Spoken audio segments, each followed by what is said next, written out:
Shou-biznes olamidan yana bir xabar. Taniqli bloger Abbos Xo'ja endi qamaladimi? Assalomu alaykum aziz muxlis, kanalimizga xush kelibsiz. O'zbek va jahon shou-biznes olamidagi eng tezkor va qaynoq yangiliklardan birinchilardan bo'lib xabardor bo'lishni istasangiz, kanalimizga obuna bo'lib, videoroliklar ostiga bor yo'g'i bir donidan like hamda podpisatsiya tugmachalarini bosib qoldirishni yodingizdan chiqarmang. Ko'pchilik o'ylanganimni bilmas ekan, hatto internetga olib chiqishni o'zimga to'g'ri bilmaganim uchun hech qo'ymagan edim. Hech kimga yomonligim yo'q. Alloh hammaga ofiyat bersin. Ijodga kelsak, men endi qilaveraman, chunki san'atni, aktyorlikni juda ham sevaman. Nima qilay, san'atsiz tura olmayman. Ba'zida xato qilamiz va men xato qildim, rolga kirishib ketib qoldim.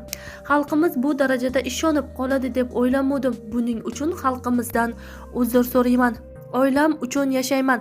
Rizqimizni Alloh bergan doimo. Qizimni qo'li singan edi. Hayit qilib uyimga olib ketdik. Uyda gipsni oldirib qaytdik. Abbos Xo'janing rafiqasi esa shunday post qoldirdi.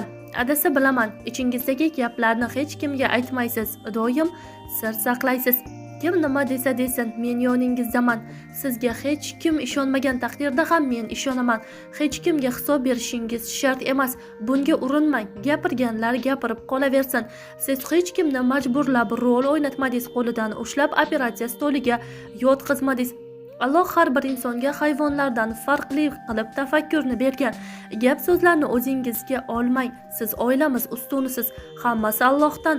Behikmatmasdir. Bu ishlar gunohlaringizni to'kishyapti. Gapirib sukut qiling. Ular kabi gapirsangiz, ayollarga tenglashsangiz, ulardan farqingiz qolmaydi. Hammasi yaxshi bo'lib ketadi. Men yoningizdaman. Siz yaxshi ota, yaxshi turmush o'rtoqsiz.